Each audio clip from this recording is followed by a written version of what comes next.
नमस्कार दोस्तों, स्वागत है आप सभी का एक बार फिर हमारे YouTube चैनल इलेक्ट्रिकल विद हेके में। दोस्तों, आज हम लोग सीखेंगे सीलिंग फैन का कनेक्शन किस तरीके से किया जाता है।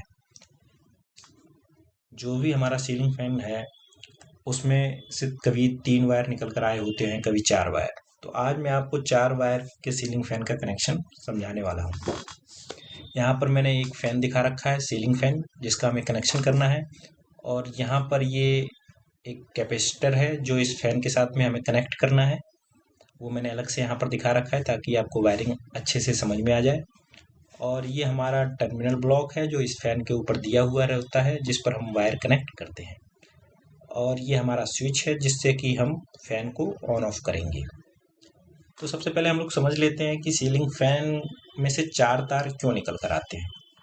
तो हम जानते हैं कि सीलिंग फैन जो होता है उसमें हमारी 2 तरह की वाइंडिंग होती है। एक होती है हमारी स्टार्टिंग वाइंडिंग और एक होती है हमारी रनिंग वाइंडिंग। तो जो रनिंग वाइंडिंग और स्टार्टिंग वाइंडिंग होती हैं उनका स्ट्रक्चर कुछ इस तरीके का होता है। जैसे मान लीजिए हमारी स्टार्टिंग वाइंडिंग है, तो स्टार्टिंग वाइंडिंग जो होती है उसका अरेंजमेंट कुछ इस तरीके का हमारा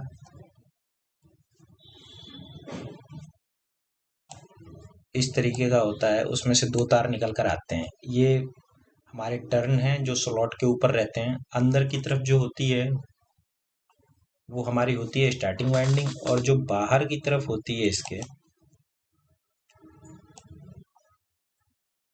इस कॉइल के जो बाहर की तरफ की कॉइल होती है वो होती है हमारी रनिंग वाइंडिंग। तो इस रनिंग वाइंडिंग से भी 2 तार निकल कर आएंगे, क्योंकि इस वायर के 2 सिरे होंगे। तो इस तरीके से इसके भी 2 सिरे और जो हमारी स्टार्टिंग वाइंडिंग है उसके भी 2 सिरे। तो यही हमारे 4 तार निकल कर आते हैं पंखे से बाहर, जिसे हमें कनेक्ट करना होता है कैपेसिटर के साथ में, और फिर कनेक्ट करते हैं हम सप्लाई के साथ में। तो इन्हीं का कनेक्शन हमको किस तरीके से करना है वही हम समझते हैं यहाँ पर। तो सबसे पहले हम लोग यहाँ पर देखते हैं कि हमारे पंखे के अंदर से 4 तार निकल कर आएंगे। 2 स्टार्टिंग के होंगे और 2 रनिंग के। तो सबसे पहले मैं आपको जो हमारे स्टार्टिंग के वायर हैं वो आपको दिखा देता हूँ। मान लीजिए ये हमारा एक स्टार्टिंग का वायर है और ये हमारा दूसरा स्टार्टिंग का वायर है। इनका कलर अलग भी हो सकता है, लेकिन ज़्यादातर ब्लैक कलर में इनको दिया जाता है। कलर कुछ भी हो सकता है, उससे कोई फ़र्क नहीं पड़ता। लेकिन इसमें क्या होगा कि 2 सेम कलर के वायर होंगे। ये दोनों, जैसे स्टार्टिंग वाइंडिंग का जो वायर है वो दोनों सेम ही कलर का होगा। रनिंग वाइंडिंग का जो 2 वायर निकल के आएंगे पंखे से वो दोनों सेम कलर के होंगे। तो इस तरीके से जो हमारा रनिंग वाइंडिंग का वायर है वो कुछ इस तरीके से होगा। मान लीजिए हमने यहाँ पर रेड कलर का ले रखा है। इनका कलर, रनिंग वाइंडिंग के जो वायर रहते हैं इनका कलर ज़्यादातर एट्रैक्टिव कलर के ही निकाले जाते हैं बाहर। हो सकता है ये दोनों ब्लू हों, हो सकता है ये दोनों ग्रीन हों। इस तरीके से इनको रखा जाता है, जो देखने में ज़्यादा आकर्षित करते हैं। तो ये 4 तरह के वायर हमारे पंखे के अंदर से निकले हुए हैं। अब हमको इनका कनेक्शन करना है। किस तरीके से हम कनेक्शन करेंगे? तो जब हम इनका कनेक्शन करते हैं तो हमें एक कॉमन पॉइंट बनाना पड़ता है।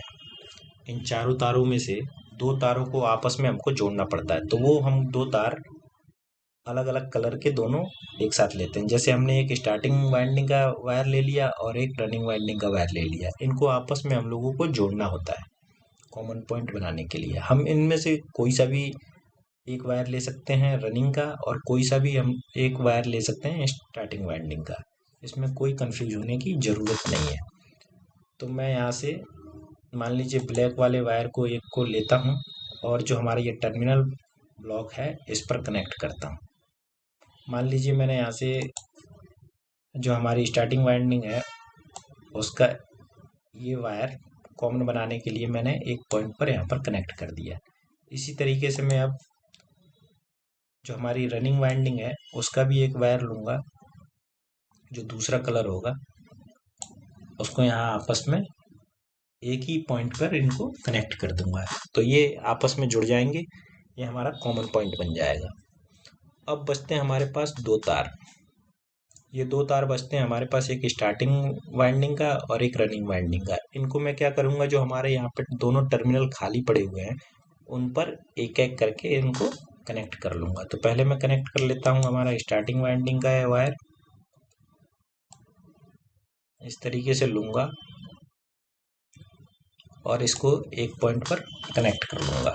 उसी तरीके से मैं जो हमारा रनिंग वाइंडिंग का वायर है उसको भी एक पॉइंट पे यहाँ पे कनेक्ट कर देता हूँ। तो इस तरीके से हमने पंखे के चारों तारों का इस्तेमाल कर लिया है, इनको टर्मिनल ब्लॉक पे पहुंचा दिया है। अब मैं इन कैपेसिटर के वायर के बारे में आपको बताता हूँ। कैपेसिटर में से हो सकता है कि दोनों वायर ब्लैक ही कलर के निकल रहे हों, या दोनों वायर हमारे वाइट कलर के हों, या दोनों वायर हमारे ग्रीन कलर के हों, यानी कि दोनों वायर सेम कलर के ही होंगे। तो आपको इसमें कंफ्यूज नहीं होना है कि हमारा कौन सा पॉजिटिव है कौन सा निगेटिव है, इसमें कोई कंफ्यूजन नहीं रखना है आपको। कोई सा भी वायर आप इनमें से एक वायर लेंगे, जैसे मान लेता हूँ कि मैं इनमें से दोनों वायर हमारे ग्रीन कलर के हैं, तो मैं एक वायर को लूँगा और उसको एक वायर को स्टार्टिंग वाइंडिंग के जो सिंगल वायर है उसके साथ में कनेक्ट कर दूंगा। कोई सा भी ले सकते हैं आप, दूसरा वाला भी वायर इसमें ले आके कनेक्ट कर सकते हैं, या पहला वाला, जो भी आपकी सुविधा अनुसार हो वो आप इस पर कनेक्ट कर सकते हैं, इससे कोई दिक्कत नहीं है। उसके बाद मैं दूसरा जो वायर लूँगा, जो कैपेसिटर का हमारा बच गया है, उसको मैं कनेक्ट कर दूंगा जो हमारा रनिंग वाइंडिंग का वायर है उस पर। तो इस तरीके से कैपेसिटर के भी दोनों वायरों का यहाँ पर इस्तेमाल हो गया और फैन के भी चारों वायरों का यहाँ पर इस्तेमाल हो गया। ये कनेक्शन हमारा इधर का कंप्लीट हो गया। अब हम इसको फेज न्यूट्रल सप्लाई देंगे। तो न्यूट्रल तो मैं यहाँ पर डायरेक्ट कनेक्ट कर देता हूँ। डायरेक्ट जो हमारा बोर्ड के अंदर आ रहा होगा वहां से मैं न्यूट्रल उठाऊंगा और एक पॉइंट पर जो हमारा कॉमन पॉइंट है, हमने जो कॉमन पॉइंट बना रखा था उस पर कनेक्ट कर दूंगा। मैं इसको इस पर भी कनेक्ट कर सकता हूँ जहां पर हमारा रनिंग वाइंडिंग का वायर जुड़ रहा है, कोई दिक्कत नहीं है। आप किसी भी एक पॉइंट पर यहाँ पर कनेक्ट करेंगे। बस ध्यान ये रखना है कि आपको जो हमारा ये डमी पॉइंट है बीच वाला, इस पर कनेक्ट नहीं करना है। इस पर हमारा स्टार्टिंग वाइंडिंग का एक वायर आ रहा होगा और एक कैपेसिटर से वायर आ रहा होगा। इस पर हमको सप्लाई नहीं देनी है, ना तो फेज देना है ना न्यूट्रल देना है, इसका बस याद रखना है। बाकी मैं ये डायरेक्ट न्यूट्रल यहाँ पर कनेक्ट कर देता हूँ कॉमन पॉइंट पर। मैं चाहूँ तो इसको रनिंग वाइंडिंग के पॉइंट पे भी कनेक्ट कर सकता हूँ, कोई दिक्कत नहीं है। और जो हमारा फेज होगा वो फेस आएगा हमारा स्विच के माध्यम से, क्योंकि हमें स्विच से ऑन ऑफ कराना है। तो स्विच के एक पॉइंट पर मैं यहाँ पर फेस कनेक्ट कर दूंगा और दूसरे पॉइंट से, जो हमारा स्विच में दो पॉइंट रहते हैं, तो दूसरे पॉइंट से जो फेस निकलेगा वो हमारा डायरेक्ट आ जाएगा यहाँ टर्मिनल ब्लॉक के पॉइंट पर, जहाँ पर ये हमारा रनिंग वाइंडिंग का वायर जुड़ रहा है और कैपेसिटर का। तो इस तरीके से मैं कनेक्ट करूँगा। फेस न्यूट्रल आप किसी भी एक पॉइंट पर दे सकते हैं, बस आपको याद रखना है कि ये हमारा जो बीच वाला डमी पॉइंट है इस पर नहीं देना है। तो इस तरीके से ये फैन का हमारा कनेक्शन हो जाएगा। अगर अब ये कनेक्शन करने के बाद भी अगर हमारा फैन उल्टा घूम रहा है, हवा नहीं दे रहा है आपको, तो फिर आपको इसका कनेक्शन चेंज करना पड़ता है।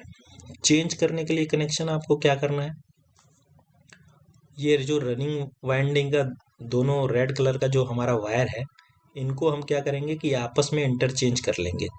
यानी कि जो ये कॉमन पॉइंट पे हमारा रेड कलर का वायर जुड़ रहा है, इसको हम इस कैपेसिटर के साथ जोड़ देंगे, और जो कैपेसिटर के साथ हमारा ये रेड कलर का वायर जुड़ रहा था उसको हम ये स्टार्टिंग वाइंडिंग के वायर के साथ जोड़ देंगे। तो इससे क्या होगा, हमारा वायर इंटरचेंज हो जाएगा और हमारे फैन का रोटेशन भी चेंज हो जाएगा। तो उम्मीद करता हूँ दोस्तों कि दी हुई जानकारी आप लोगों को पसंद आई होगी। अगर आपने अभी तक हमारे चैनल को सब्सक्राइब नहीं किया तो कृपया हमारे चैनल को सब्सक्राइब कर लें और बेल आइकॉन को प्रेस कर दें, जिससे कि जब भी हम कोई नया वीडियो अपलोड करें तो आपको उसका नोटिफिकेशन प्राप्त हो जाए। तो फिर मिलते हैं इसी तरीके के नए इंटरेस्टिंग वीडियो में, तब तक के लिए नमस्कार, धन्यवाद।